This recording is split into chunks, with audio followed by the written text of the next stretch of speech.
Hello dear students. तो आज के इस वीडियो में हमारा टॉपिक है consistency of three equations in two unknowns. तो कंसिस्टेंसी का मतलब क्या होता है, चलिए देखते हैं। तो सपोज करेंगे अपने पास में तीन इक्वेशंस हैं, ठीक।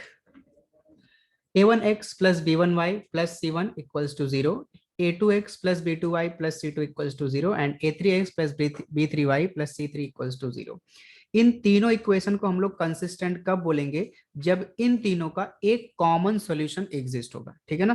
तो इधर हमने डेफिनेशन लिख के रखा है, said to be consistent if they have same common solution. तो इसका दूसरा मीनिंग अगर अब बताएं अपन तो क्या होगा, ज्योमेट्रिकल मीनिंग मतलब क्या है कि इन तीनों का अगर आप ग्राफ ड्रॉ करते हो, ठीक है, तीनों इक्वेशन का ग्राफ ड्रॉ करते हो और तीनों का ग्राफ आकर के एक सिंगल पॉइंट पे इंटरसेक्ट किया, ठीक है, इसका मतलब क्या हो गया कि इन तीनों इक्वेशन का एक कॉमन सॉल्यूशन है और ये तीनों इक्वेशन क्या है, कंसिस्टेंट है, ठीक है। अच्छा, दूसरी लैंग्वेज में इसका मतलब क्या होएगा कि ये दो इक्वेशन आपने उठाया, कोई भी दो इक्वेशन उठा लिया, ठीक है, मान लीजिए आपने पहला इक्वेशन दूसरा इक्वेशन उठाया, इन दोनों का आपने सॉल्यूशन निकाला, सॉल्व किया, कुछ तो आपको सॉल्यूशन मिला। सपोज करिए एक्स की वैल्यू आपको मिली, कुछ तो एम मिल गई, मान लेते हैं वाई की वैल्यू आपको एन मिल गई। अब ये कंसिस्टेंट कंसिस्टेंट कब होंगे तीन इक्वेशन, जब ये x की वैल्यू, ठीक है ना, इन दोनों से जो आपने कैलकुलेट की है और y की वैल्यू जो कैलकुलेट की है m और n, इन दोनों को जो हम ला करके यहाँ पे पुटअप करें थर्ड इक्वेशन में और हमको ये सेटिस्फाई करके दे, मतलब यहाँ पे पुटअप करने के बाद आपको आंसर क्या मिले, 0 RHS मिले, इसका मतलब ये हो जाएगा कि ये तीनों इक्वेशन क्या है, कंसिस्टेंट है, ठीक है। तो उसके बेस पे हमने एक यहाँ पे नोट लिखा हुआ है, that is the graph of the about three equations intersect at a common point, जो ऑलरेडी आपको बताया मैंने। The common point is called the point of concurrency, ठीक है। तो इस कॉमन पॉइंट को अपन क्या बोलेंगे, पॉइंट ऑफ कॉन्करेंसी। अब इस कंसिस्टेंसी के लिए हमने एक थियरम हमारे पास में है, उसको देखते हैं और ट्राई करते हैं उसको प्रूव करने के लिए। तो थियरम है अपने पास में, if the equations a1x plus b1y plus c1 equals to 0, a2x plus b2y plus c2 equals to 0 and a3x plus b3y plus c3 equals to 0 are consistent, then इस डिटर्मिनेंट की वैल्यू a1 b1 c1 मतलब first equation, ठीक है, x Y और constant term, x Y के coefficient और constant term, फिर second equation, third equation put up करने के बाद आंसर 0 आना चाहिए, ठीक है। तो इसको हम लोग ट्राई करते हैं प्रूव करने के लिए बाय यूजिंग क्रैमर्स रूल, ठीक है। तो क्या करते हैं, अभी अभी जो आपको बताया कि हम क्या करेंगे, दो इक्वेशन को सॉल्व करेंगे, ठीक है, और वहां से एक्स वाई निकालेंगे और उसको थर्ड इक्वेशन में पुटअप करेंगे, अगर उसने सेटिस्फाई किया थर्ड इक्वेशन को भी, इसका मतलब है कि वो कंसिस्टेंट होंगे, ठीक है। तो हम यहाँ पे क्या मान के चल रहे हैं, ऑलरेडी हम लोग इफ कंसिस्टेंट मतलब हम लोग मान के चल रहे हैं कि वो कंसिस्टेंट है, तो हम क्या करते हैं, इन दोनों को सॉल्व करते हैं। कौन से रूल से, क्रैमर्स रूल से। क्रैमर्स रूल में पहले क्या निकालना पड़ता है हमारे पास में, डी। तो डी का अपने पास में क्या होता है, value a1 b1 a2 b2, ठीक है, ये हमारे पास में डी हो गया। फिर उसके बाद कैलकुलेट करना पड़ता है dx। तो dx में हम लोग क्या करते हैं, ये जो a1 और a2 है, ये x के कोएफिशिएंट है, इनको रिप्लेस करके कांस्टेंट टर्म लिख देते हैं, c1 c2, और ये हो जाएगा अपने पास में b1 b2। फिर उसके बाद dy हमारे पास में हो जाएगा, इसी d में हम लोग b1 b2 y के कोएफिशिएंट है उनको रिप्लेस कर देंगे और उसके जगह पे लिख देंगे कांस्टेंट, यानी c1 c2। तो ये हमारे पास में हो गया d dx dy। अब x की वैल्यू आपको पता है dx अपॉन डी होती है, y की वैल्यू आपके पास में dy अपॉन डी होती है, ठीक है। तो dx की वैल्यू हमने जो निकाली c1 c2 column wise b1 b2 divide by x, d की वैल्यू हमारे पास में है a1 a2 and b1 b2, और इसी तरह से हम लोग कैलकुलेट कर लेंगे y। तो y हमारे पास में है dy अपॉन डी, मतलब हो जाएगा कि a1 a2 c1 c2 divided by d, और d का मतलब है अपने पास a1 a2 b1 b2, ठीक। सो ये हमने x और y कैलकुलेट कर लिया, ठीक है, ये x की वैल्यू हो गई और ये y की वैल्यू हो गई।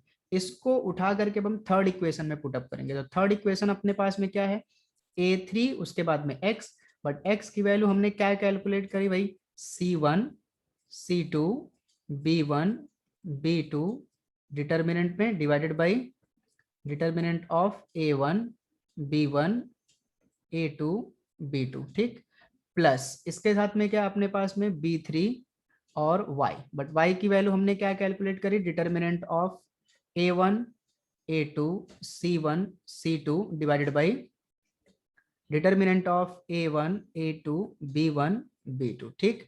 और प्लस अपने पास में C3 ऑलरेडी है, इक्वल्स टू क्या हो जाएगा 0। अब देखिए डिनोमिनेटर का पार्ट जो है ना, डिनोमिनेटर वाला डिटर्मिनेंट मतलब A1 B1 A2 B2, ठीक है, इससे पूरे इक्वेशन को मल्टीप्लाई कर देंगे तो अपने पास यहाँ पे बचेगा A3 times of C1 C2 B1 B2 plus, क्योंकि यहाँ पे कैंसिल हो गया जैसे हमने मल्टीप्लाई किया, प्लस B3 में सेम इसी तरह से मल्टीप्लाई करेंगे और कैंसिल हो जाएगा, तो यहाँ बचेगा A1 C1 A2 C2 और C3 के साथ में मल्टीप्लाई हो जाएगा determinant A1 B1 A2 B2, ठीक है ना, इक्वल्स टू 0। मतलब हमने क्या काम किया, पूरे इक्वेशन को इस डिटर्मिनेंट से मल्टीप्लाई कर दिया, ठीक, सिंपल। अब इसको जब अपन सॉल्व करेंगे, मतलब A3 यहाँ पे क्रॉस मल्टीप्लीकेशन होता है ना, डिटर्मिनेंट ऐसे सॉल्व करते हैं B2 C1 minus B1 C2 plus B3 के साथ में A1 C2 minus C1 A2 plus C3 के साथ में A1 B2 minus B1 A2 equals to कितना 0, ठीक है। अब हम इसको जब अरेंज करेंगे पूरा तो हमें ये डिटर्मिनेंट की वैल्यू मिलेगी। तो इस डिटर्मिनेंट की वैल्यू क्या आती है अपने पास में, A1 टाइम्स ऑफ, फिर ये रो ये कॉलम कवर करेंगे, B2 C3 से मल्टीप्लाई करेंगे तो B2 C3 minus C2 B3 ऐसा कुछ तो आएगा, ठीक है ना। तो ये वैल्यू अपन कैलकुलेट करेंगे फिर उसके बाद, ठीक है। तो अभी ये काम मैं आपके लिए छोड़ के रख रहा हूँ, इसको आप सॉल्व करेंगे, ठीक है, और अरेंज करके इस डिटर्मिनेंट के जैसा बनाएंगे, ठीक। तो अपने को क्या समझ में आ गया कि जब भी अपन इन दोनों इक्वेशन को सॉल्व, अगर कंसिस्टेंट हैं तो इन दोनों को सॉल्व करेंगे, उधर से अपने को एक्स और वाई मिलेगा, उसको थर्ड में पुटअप करेंगे तो अपने को ये चीज प्रूव होकर के आ जाएगी कि determinant of A1 B1 C1 A2 B2 C2 A3 B3 C3 equals to क्या होना चाहिए, 0 होना चाहिए, ठीक है। अब इस थियरम के ऊपर अपने अपने पास कुछ कंक्लूजन है, रिमार्क है। पहला रिमार्क क्या है, the converse of above theorem is not true. इसका मतलब क्या हो गया, कन्वर्स ट्रू नहीं है, मतलब क्या कहना चाहते हैं कि भाई अगर अपने पास में ना 3 इक्वेशन है, मान लीजिए 3 इक्वेशन है आपके पास में और उनका डिटर्मिनेंट 0 आ रहा है, ठीक है, आप कंसिस्टेंसी और कंसिस्टेंट है नहीं है उसके बारे में बात नहीं कर रहे हो, आप खाली बोल रहे हो कि उसका डिटर्मिनेंट 0 आ रहा है, तो इसका मतलब ये नहीं है कि वो तीनों कंसिस्टेंट होंगे ही होंगे। और इसके लिए हमारे पास में एक एग्जांपल है, देख लेते हैं। x plus y minus 1 equals to 0, 2x plus 2y minus 2 equals to 0 and 3x plus 3y minus 5 equals to 0, ठीक है। ये 3 इक्वेशन है, इनका आप डिटर्मिनेंट कैलकुलेट करो। डिटर्मिनेंट देखो क्या है, 1 1 माइनस 1 2 2 माइनस 2 3 3 माइनस 5। आप इसको सॉल्व करेंगे आंसर 0 होगा, ठीक है। एक्चुअली सॉल्व करने की जरूरत नहीं, अगर आपने प्रॉपर्टीज ऑफ डिटर्मिनेंट का वीडियो देखा होगा तो वहां पे हमने बोला था कि अगर 2 रो 2 कॉलम सेम है तो डिटर्मिनेंट की वैल्यू 0 हो जाएगी। तो यहाँ पे पहला कॉलम दूसरा कॉलम सेम है, डिटर्मिनेंट की वैल्यू 0 हो गई। बट यहाँ पे equations have no common solution. क्यों कॉमन सोल्यूशन नहीं है, क्योंकि देखो 10th में ना आपने एक कंसेप्ट पढ़ा था, ऐसा कुछ इक्वेशन आपके पास में था, A1 x plus B1 y plus C1 z equals to आपके पास में अगर 0 है, और दूसरा इक्वेशन है A2 x plus B2 y plus C2 equals to 0 है। और इसके लिए ना 3 कंडीशंस थी, अगर आपका A1 upon A2 equals to B1 upon B2 equals to C1 upon C2 रहेगा, तो यहाँ पे इनफाइनाइट सॉल्यूशन मिलेंगे ना बेटा, इनफाइनाइट सॉल्यूशन मिलेंगे। लेकिन अगर यहीं पे ये A1 upon A2 B1 upon B2 दोनों इक्वल है, लेकिन C1 अपॉन C2 के इक्वल में नहीं है, तो यहाँ पे एक भी सॉल्यूशन नहीं मिलेगा, नो सॉल्यूशन। और अगर ये दोनों आपस में इक्वल नहीं है, ठीक है, ये दोनों आपस में इक्वल नहीं है, तो मैं इसके लिए साइन कर देता हूँ, इसके लिए एरो कर देता हूँ इधर, तो यहाँ पे आपको यूनिक सॉल्यूशन मिलेगा, ठीक है, यूनिक सॉल्यूशन मिलेगा। अब आप यही कंसेप्ट यहाँ पे लगाइए भाई। देखिए x का कोएफिशिएंट क्या आपके पास में, यहाँ पे लिख देता हूँ मैं 1 है, y का दूसरे इक्वेशन का x का कोएफिशिएंट क्या है 2 है, और फिर y का कोएफिशिएंट कितना आपके पास में 1, और यहाँ पे y का कितना है 2 है, रेशो ले लेते हैं हम लोग, यहाँ पे कांस्टेंट कितना है -1, यहाँ पे कांस्टेंट कितना है -2, बट ये कैंसिल होकर के आपके पास आएगा 1/2। तो आप चेक करेंगे कि तीनों का इक्वल है आपस में, तो ये तो भाई आपका कौन सा पहला वाला मिल रहा है, इनफाइनाइट सॉल्यूशन, ठीक है। लेकिन आप जब इन दोनों का, ठीक है, या फिर ये दोनों का लिया आपने तो इनफाइनाइट मिल रहा है, अब इन दोनों का लीजिए, देखिए इसमें आपको सॉल्यूशन मिलेगा ही नहीं, नो सॉल्यूशन मिलेगा, ठीक है ना। तो क्यों, क्योंकि 2 का x का कोएफिशिएंट यहाँ पे कितना है 2 है, और x का कोएफिशिएंट यहाँ पे कितना है 3, यहाँ पे y का कितना है 2, और यहाँ पे y का कितना है 3, तो ये दोनों तो आपस में इक्वल है। अब इसका जरा ले लेते हैं हम लोग, तो ये है -2 कांस्टेंट टर्म और यहाँ का कांस्टेंट टर्म है -5, तो क्या ये इसके इक्वल में है? नहीं, ये इसके इक्वल में नहीं है। ये कौन सा आ रहा है? ये दूसरा वाला आ रहा है, मतलब इन दोनों इक्वेशन के पास सॉल्यूशन है? नहीं है। इन पहला और तीसरे के पास में सॉल्यूशन है? नहीं है। तो मतलब देखो, पहले दूसरे के पास सॉल्यूशन इनफाइनाइट सॉल्यूशन है, दूसरे तीसरे के पास सॉल्यूशन ही नहीं है, पहले तीसरे के पास सॉल्यूशन ही नहीं, तो क्या इसका कॉमन सॉल्यूशन एग्जिस्ट होगा? नहीं होगा। ठीक है, मुझे उम्मीद है आपको ये समझ में आ गया होगा। एक दूसरा रिमार्क अपने पास में है, इफ एनी टू इक्वेशन, मतलब क्या हुआ कि कन्वर्स अगर थ्योरम का ट्रू नहीं है तो कुछ तो होना चाहिए ना जिसके लिए वो ट्रू हो। तो अब सेकंड रिमार्क में यही बताया है कि if any two equations have a solution then the converse of the above theorem is true. मतलब क्या है कि अगर आपके पास में एक इक्वेशन दिया, जैसे ये equation x plus y minus two equals to 0, 2x plus two 3y minus 5 equals to 0, 3x minus 2y minus 1 equals to 0। सबसे पहला काम हम लोग क्या कर लेते हैं ना, इसका डिटर्मिनेंट निकाल लेते हैं। ठीक है, सो डिटर्मिनेंट कंसिडर करते हैं। सो x का कोएफिशिएंट 1, y का 1, फिर कांस्टेंट -2, सेकंड इक्वेशन में 2, 3, -5, फिर थर्ड वाले में 3, -2, -1। ठीक है, इसका डिटर्मिनेंट कैलकुलेट करते हैं अपन और ट्राई करते हैं। सो 1 लिया, 1 जिस कॉलम में कवर कर दिया, 3 इंटू -1 -3, -2 इंटू -5 हो जाएगा आपके पास में +10, बीच में माइनस आता है।